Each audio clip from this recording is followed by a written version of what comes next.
राकेश नाम का व्यक्ति एक 14 साल की उसी की लड़की होती है, उसके साथ में शारीरिक संबंध बनाने में लगा हुआ होता है। और वो शारीरिक संबंध इस प्रकार से बना रहा था, इतनी बेदर्दी से बना रहा था कि उसकी जो वो 14 साल की लड़की थी, वो चीख रही थी, सिसक रही थी, लेकिन उस बाप को कोई भी फर्क नहीं पड़ रहा था। वो हवस में इतना अंधा था कि वो सिर्फ अपनी हवस मिटा रहा था। लेकिन अब समय के साथ साथ में वो लड़की भी उसका पूरा साथ देने लगती है, उसे भी इस चीज़ का चस्का लग जाता है। वो भी अब अपने बाप का ही साथ देने लगती है और उसके साथ में शारीरिक संबंध हर रोज बनाने लगती है। कहानी बिल्कुल अच्छी चल रही थी। जो उसका बाप था वो पर डे उससे शारीरिक संबंध बनाता था, लेकिन कुछ समय बाद ऐसा एक घटना घटित होती है जिसके बाद में जब मोहल्ले पड़ोस और पुलिस वाले सब सुनते हैं तो हर कोई अचंभे में रह जाता है कि एक बाप अपनी बेटी के साथ में कैसे ये सब कर सकता है। तो जानेंगे इस कहानी के साथ में। उम्मीद है कि कहानी आप लोगों को अच्छी लगेगी। कहानी अंत तक देखें, इससे जरूर कुछ ना कुछ सीख मिलेगी। नमस्कार दोस्तों, मेरा नाम अजय श्रीवास्तव। तो चलते हैं कहानी की तरफ। आज की जो कहानी है वो कहानी है गुजरात की, और गुजरात में एक परिवार रहता था। उसके मुखिया का नाम राकेश होता है। राकेश की एक पत्नी थी और एक लड़का एक लड़की थी, यानी कि दो बच्चे थे और दो वो स्वयं थे। घर में कुल मिला के 4 मेंबर थे।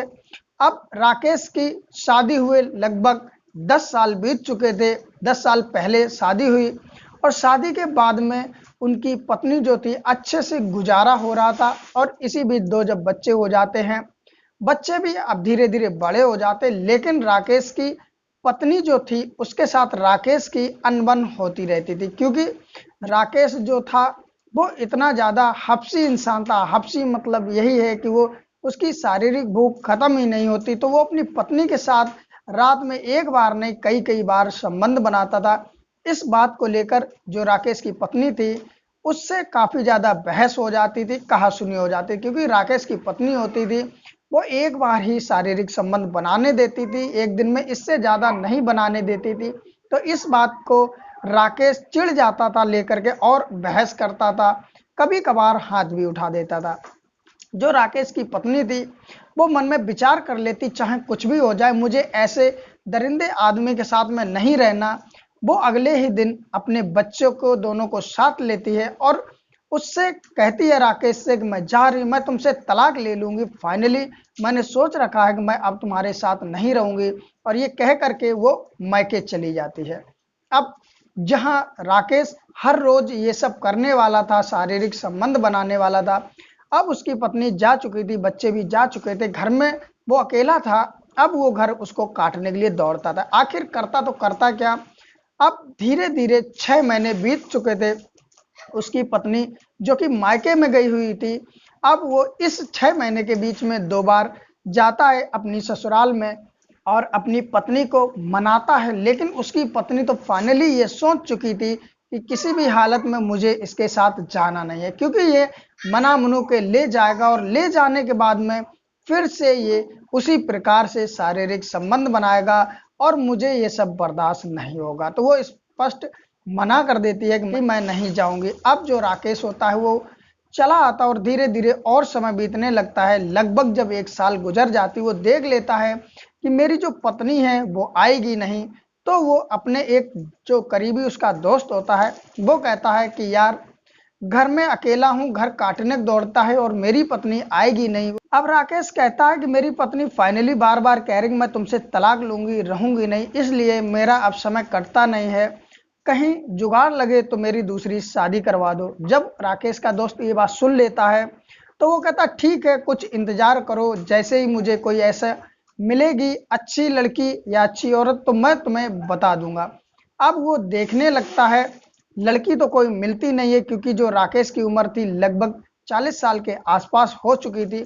तो उसे एक औरत मिल जाती है जो कि वो विधवा होती है। उसका किसी कारणवश पति खत्म हो चुका होता है और उसकी एक लगभग 12 साल की बेटी होती है, जो कि अपने मायके में बेटी के साथ में वो रह रही थी। जब राकेश का दोस्त उसको ये बात बताता है कि मेरा एक दोस्त है, अच्छा कमाता है, अपना उसका खुद का ही काम है, लेकिन वो शादी करना चाहता है, उसकी पत्नी छोड़ के चली गई है। क्या तुम चाहो तो अपनी लड़की की शादी उसके साथ में कर सकते। जो वो विधवा औरत थी, उसके जो माँ बाप होते हैं राकेश से मिलते हैं और उसके बाद में वो विधवा औरत की शादी राकेश से करा देते हैं। अब जब शादी हो जाती है तो वो विधवा जो औरत होती है, उसकी जो लड़की होती 12 साल की, उसका नाम रश्मि होता है, उसको साथ लेकर के राकेश के साथ में आ जाती है। अब राकेश के साथ में रहने लगती है और एक बार के लिए फिर से राकेश का घर बस जाता है और जो राकेश को चाहिए था अब वो पर डे मिलने लगता है अपनी पत्नी के साथ में, जो कि दूसरी पत्नी थी, क्योंकि वो भी इतने दिनों से विधवा थी तो उसकी भी जो मन की हसरत थी वो पूरी नहीं हो पा रही थी। और जब राकेश से शादी कर लेती है तो उसकी भी हसरत पूरी हो जाती है। अब राकेश जितनी बार चाहता उतनी बार उसके साथ में शारीरिक संबंध बनाता और उसकी पत्नी भी उसे मनचाही मिल गई थी, वो भी थकती नहीं थी ये काम करते हुए। अब समय धीरे धीरे गुजरने लगता है। अब राकेश की पहली पत्नी को पता चलता है कि राकेश ने दूसरी शादी कर ली है। हालांकि उसका तलाक हुआ नहीं होता है तो वो भी कोई ऑब्जेक्शन लेती नहीं, क्योंकि वो पहले ही सोच चुकी होती है कि मुझे तो अब राकेश के साथ में रहना ही नहीं है और वो भी अपना कहीं और ठिकाना देख लेती है। और इधर राकेश को भी अब उससे कोई वास्ता बचा नहीं था। राकेश की जो गृहस्थी थी वो सही से चलने लगती है कि अब समय धीरे धीरे 2 साल और बीत जाता है। अब राकेश की जो दूसरी पत्नी थी वो प्रेग्नेंट हो जाती है। प्रेग्नेंट होने के बाद में अब धीरे धीरे समय बीतने लगता और एक डिलीवरी का समय आता। उससे कुछ समय पहले ही जो उसकी दूसरी पत्नी थी उसके पेट में दर्द उठता और दर्द इतना भयंकर उठता है कि राकेश उसको हॉस्पिटल लेके जाता। जब हॉस्पिटल पहुंच जाता है वहां पता चलता है कि जो उसकी बीवी थी दूसरी, उसके जो पेट में बच्चा था वो मूव नहीं कर रहा, यानी कि घूम नहीं रहा है। जब अल्ट्रासाउंड किया जाता है तो रिपोर्ट में पता चलता है कि बच्चा पेट के अंदर ही खत्म हो चुका और खत्म हुए काफी समय हो चुका। उसकी पत्नी के भी बहुत दर्द हो रहा। डॉक्टर उसका ऑपरेशन करने की कोशिश करते हैं, लेकिन इसी बीच में जो राकेश की पत्नी होती है वो खत्म हो जाती है। जब खत्म हो जाती है तो डॉक्टर राकेश से सॉरी बोलते और कहते हैं हम आपकी पत्नी को बचा नहीं सके। अब जो कि राकेश होता है वो अपनी पत्नी का शव घर पे ले आता और अंतिम संस्कार करता है। और करने के बाद में अब राकेश और अपनी जो उसकी एक बेटी होती है, हालांकि वो सौतेली बेटी थी रश्मि, अब रश्मि की उम्र लगभग 14 साल के आसपास हो चुकी होती है। अब ये दोनों ही घर में बचते हैं। पत्नी तो खत्म ही हुई हो गई थी दूसरी और पहली छोड़ के जा चुके थे। अब राकेश उदास रहने लगता है, अपना काम करता है और उसके बाद घर में आता है। जो उसकी लड़की होती है वही खाना वगैरह बनाती थी, घर का काम करती थी। समय धीरे धीरे बीतने लगता है कि एक दिन सुबह का टाइम था, रश्मि नहा रही थी और बाथरूम में से नहा के निकलती है तो उसके जो कपड़े थे वो भी दूसरे जो पहनती है तो वो भी बाल गीले होने की वजह से वो कपड़े ऊपर से गीले हो जाते हैं और उसका जो सीना होता है वो मतलब कपड़े भीगे होते हैं तो स्पष्ट तौर पे दिखता है एक तरह से कि जो कपड़े का पर्दा होता है वो ना के बराबर रह जाता गीला होने के बाद में। और जब राकेश ये देखता है, रश्मि का सीना देखता है, तो उसके मन में एक हवस की आग जाग जाती है और वो मन में सोचता है कि काश ये मुझे मिल जाए तो मेरी जिंदगी अच्छे से कट जाए। वो ये भी सोचता है कि ये कौन सी मेरी सगी बेटी है और फिर जो भी होगा इस घर के अंदर होगा, किसी को पता नहीं चलेगा तो कौन जान रहा है कि आखिर क्या हो रहा। उसके अंदर का जो शैतान था वो जाग गया। वो ये भी नहीं सोचता है कि बेशक सौतेली ही सही लेकिन ये मेरी बेटी है। अब वो एक साथ में तो रश्मि के साथ जा नहीं सकता, कुछ कर नहीं सकता। अब वो एक प्लान बनाता है कि रश्मि को इस चीज के लिए, जो कि शारीरिक संबंध बनाने के लिए, धीरे धीरे राजी करना चाहिए। अब वो क्या करता है कि अपने फोन में कुछ गंदी गंदी तस्वीरें रखता है जो कि अब रोज किसी ना किसी बहाने से रश्मि को दिखाने लगता। और एक समय वो आता है, राकेश अपने फोन में ब्लू फिल्म चला के रख देता और लॉक लगा देता। उसके बाद में अपनी बेटी से कहता कि बेटी मेरा फोन वहां पर रखा है, अगर तुम्हें इच्छा हो चलाना तो चला लेना। अब उसकी लड़की रश्मि जैसे ही फोन का लॉक खोलती है तो सीधे वो ब्लू फिल्म जो चल रही थी वही ऊपर थी, वो प्ले करती है तो वो देखती है कि इसमें दो, एक लेडीज और एक जेंट्स लगा होता है निर्वस्त्र कपड़े में शारीरिक संबंध बना रहे। वो जैसे देखती है तो उसे अच्छा नहीं लगता और तुरंत वो काट के और बोलती है कि पापा इसमें क्या गंदी चीज तुमने रख रखी है। लेकिन जो राकेश होता है वो कहता है कोई बात नहीं बेटी, इस चीज़ से तो जानकारी बढ़ती है। अब वो धीरे धीरे रोज ऐसी हरकतें करने लगता है। एक दिन अपनी बेटी से कहता है कि इसके बारे में जान लो, कोई भी तुम्हें बताएगा नहीं, मैं बाप हूं तो तुम्हें ये चीज सिखा रहा हूं। और उसके सामने फिर से जो कि ब्लू फिल्म होती है वो चला के रख देता है। अब अपनी बेटी को पास में बिठा लेता है, उसे भी दिखाता है। शुरुआत में उसे अजीब लगता है, लेकिन धीरे धीरे अब हालांकि उस लड़की का जो शरीर था काफी अच्छा था, देखने से लगता नहीं था कि मात्र वो 14 साल की है, देखने से ऐसे लगता था कि लगभग 16-17 साल की लड़की होगी। उसका भरा हुआ सीना था, गठीला बदन था। अब राकेश अपनी बेटी को जब वो ब्लू फिल्म दिखाने लगता है तो धीरे धीरे उसको वो सब चीजें अच्छी लगने लगती हैं और उसके जो उत्तेजना होती है वो बढ़ने लग जाती है। अब राकेश को समझ में आने लगता है कि ये लड़की जो है इसकी उत्तेजना जाग रही। अब वो हर रोज दिखाया करता था, अब उसको ब्लू फिल्म का चस्का सा लग जाता, क्योंकि उसे भी जब वो देखती थी तो उसके अंदर जब उत्तेजना बढ़ती थी तो उसे काफी वो सब अच्छा लगता था, लेकिन उसको समझ में नहीं आता था कि आखिर मेरे साथ हो क्या रहा है, क्योंकि उसने पहले ये सब कभी किया नहीं था। अब धीरे धीरे समय बीतने लगता है और 3 महीने लगभग बीत जाते हैं। अब जो रश्मि होती है वो अपने पिता का फोन उठा करके खुद ही ब्लू फिल्म निकाल के चलाने लगती थी। अब वो उसकी आदी हो चुकी थी।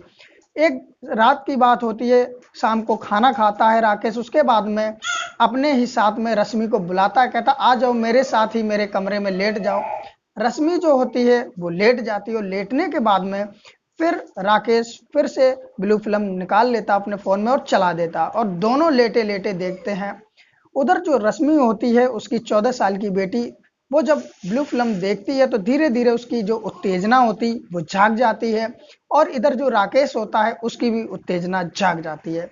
जब उत्तेजना जाग जाती है तो आप लोग समझ ही सकते हो, फिर चाहे कितना भी उसे छेड़ो उसे अच्छा ही लगता है और राकेश अब धीरे धीरे रश्मि के पेट पर हाथ फेरने लगता है, फिर धीरे धीरे सीने पे हाथ फेरने लगता है और वो सब वही करने लगता है जो उस ब्लू फिल्म में था।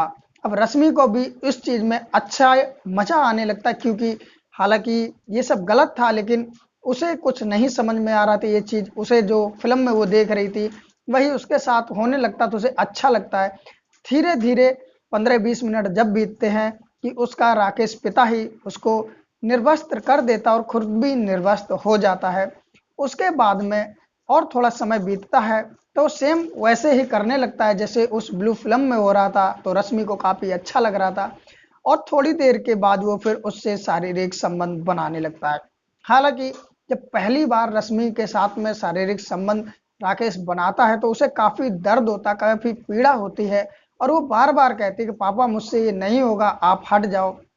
राकेश जो होता है वो हटने वाला कहाँ था, वो अपने मन की जब पूरी कर लेता है उसके बाद ही हटता है। अब जब धीरे धीरे दूसरा दिन आता है तो फिर से वही सब होता है, लेकिन उस दिन रश्मि को पीड़ा नहीं होती है। उसके बाद में अब ये पर डे का काम बन चुका है कि रश्मि के साथ में शारीरिक संबंध उसका पिता बनाता और रश्मि भी अब उसका बराबर हाथ बटाती थी। रश्मि को ये नहीं समझ में आ रहा था कि जो मैं कर रही वो गलत है, क्योंकि वो तो नाबालिग थी, लेकिन जो राकेश कर रहा था उसको तो अच्छे से मालूम ये क्या है। लेकिन वो ये सोचता था कि जो भी हो रहा चार दीवारी के अंदर हो रहा है, किसी को क्या पता चलेगा, और धीरे धीरे समय गुजरता रहता। अब राकेश अपनी जो हवस होता है वो रश्मि के साथ बुझाता रहता। मर्जी हो एक बार, दो बार, तीन बार, एक रात में जितनी बार करने का मन होता वो करता। एक समय वो आता है जो कि अपनी सहेलियों के साथ में रश्मि वहीं घर के बाहर खेल रही होती है, तो वहां की जो लेडीजें होती हैं वो देखती हैं कि रश्मि का जो पेट है वो कुछ ज्यादा ही बाहर आ रहा है, तो वो सारी बातें रश्मि से लेडीजें पूछने लगती कि आखिरकार तुम्हारा ये पेट इतना बाहर क्यों आ रहा। जो रश्मि होती है वो कुछ बताती नहीं है, तो अब लेडीजों को शक हो जाता है कि हो ना हो ये जहां तक गर्भवती है। अब लेडीजें दो तीन होती हैं, वो साथ में अपने रश्मि को ले जाती हैं और उसका अल्ट्रासाउंड कराती हैं। जब अल्ट्रासाउंड कराती हैं तो पता चलता है कि रश्मि 6 महीने की प्रेग्नेंट है। जब रश्मि 6 महीने प्रेग्नेंट आती है तो उन लेडीजों के पैर तले जमीन निकल जाती है और वो सारी बात फिर अपनी उस रश्मि से ही पूछती हैं जो उसके मोहल्ले में रहती थी। अब रश्मि कुछ भी बताती नहीं तो उन्हीं महिला में से एक महिला पुलिस को फोन कर देती है और सारी बात बता देती है। अब मामला नाबालिग का था तो पुलिस भी तुरंत आ जाती है और रश्मि को देखती है प्रेग्नेंट की हालत में, तो अपने साथ में और जो रिपोर्ट थी उसको भी साथ में ले जाती है पुलिस। अब थाने में जाकर के रश्मि से पूछती है, लेकिन रश्मि डरती है पुलिस वालों को देख के। लेकिन पुलिस वाले बहुत प्यार से उससे पूछते हैं कि आखिरकार ये सब कैसे हुआ, तो उसे खुद नहीं पता था कि ये प्रेग्नेंट होती क्या है, मैं कैसे प्रेग्नेंट हो गई। तो पुलिस वाले धीरे धीरे पूछते हैं कि आखिर इस तरह तुम्हारे साथ कौन करता है। तो रश्मि जो होती फिर वो सारी कहानी जब पुलिस वाले प्यार से पूछते तो बताती है कि मेरे पिताजी पहले मुझे फिल्म दिखाते थे, फिर वैसे ही मेरे साथ करते थे और वो लगभग काफ़ी समय से मेरे साथ ये सब कर रहे थे। और पुलिस वाले समझ जाते हैं कि आखिरकार इसका जो पिता राकेश है वही दोषी है। अब ये तो नाबालिग लड़की होती है, मात्र 14 साल की, इसलिए पॉस्को एक्ट लगा करके 376 रेप का मामला दर्ज करके और राकेश को गिरफ्तार कर लेते। गिरफ्तार करने के बाद में राकेश से सारा बयान लेते हैं। राकेश कबूल देता है कि हाँ मैंने अपनी लड़की के साथ में किया। राकेश ये भी कहता हालांकि ये मेरी सगी लड़की नहीं सौतेली लड़की थी इसलिए मैंने किया। लेकिन दोस्तों लड़की बेटी तो बेटी होती है, चाहे सगी हो चाहे सौतेली, और पुलिस वाले पहले उसकी जम के तुड़ाई करते उसके बाद उसे जेल में डाल देते और दोस्तों उसके बाद में कोर्ट उसे सजा सुनाती। लेकिन सोचने वाली ये बात है कि ऐसे व्यक्ति जिनकी सोच ही इतनी गंदी हो, जिनकी घर की बेटियां बहुएं सुरक्षित नहीं होती हैं, तो बाहर की कैसे सुरक्षित होंगी। आप लोग जो भी आपकी राय हो प्लीज़ कमेंट में जरूर उत्तर दें और अपना नाम और पता भी लिखें कहां से आप देख रहे हैं मेरी वीडियो। हो सकता अगली वीडियो में आपका नाम और कमेंट में शामिल कर लूं। दोस्तों फिर मिलते किसी नई कहानी के साथ, तब तक के लिए नमस्कार।